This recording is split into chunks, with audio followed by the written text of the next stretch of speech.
Joining us now to extend the conversation, I'm pleased to say, is David Kelly of JPMorgan Asset Management. David, I just want your initial reaction to the data we got about 10 minutes ago. Was that a surprise to you, sir?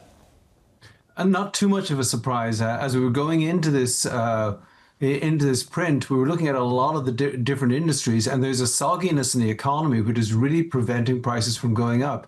I mean, one of the things that I was struck by was that both airline fares and hotel lodging were down. And that really jives with the fact that, people flying and people staying at hotels in terms of occupancy rates have both been very solidly down for weeks, if not months here. And then at the retail level, I think it's just like businesses and consumers are eyeing each other nervously. Consumers, feel badly about the economy, not sure, and retailers just don't have the nerve to raise their prices until they absolutely have to. But I think the tariffs will mean they absolutely have to in the next few months, because a lot of these retailers work off tight margins. So I think we are going to have a further delay to the delayed reaction to these tariffs. But if the current level of tariffs stick, we do still expect this inflation pressure to rise over the months ahead. And I think by the end of the year, we're talking about a CPI about 3.5% year over year, consumption deflator north of 3% year over year, even though it's taking some time for this to materialize. David, here's a counterpoint. It comes from Neil Dutta of Renmark this morning, who said if tariffs rates are up and core good prices aren't up by as much as the consensus thought, it implies more margin squeeze at retailers and less price pass-through. Why isn't that just going to be the sustainable story for the next several months? Why does it have to get worse?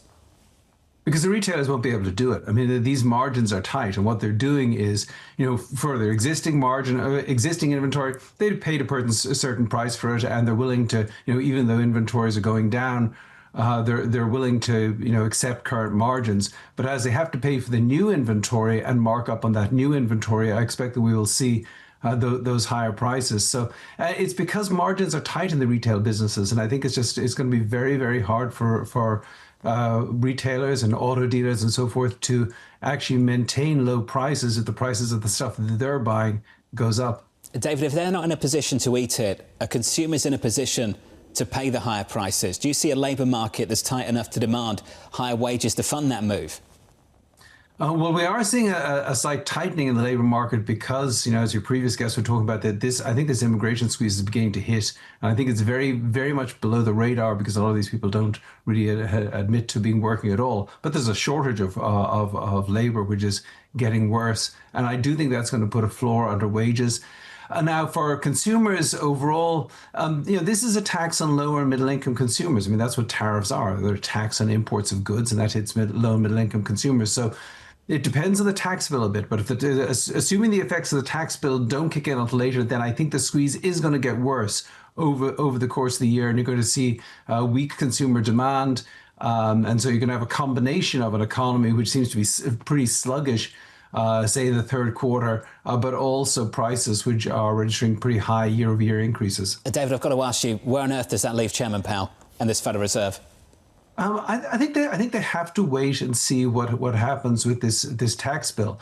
You've got tariff inflation that's going to be followed by stimulus inflation unless they water down this tax bill. And I think he's right to wait and see. I mean, I also think that given how high the stock market is, he doesn't want to be responsible for causing a further party in the equity market and pushing asset prices even higher. So I think the Fed is going to wait and wait and wait until they know what the tariff story is and what the tax story is. And at that point, they can assess the economy. But until that point, they've really got no reason to ease.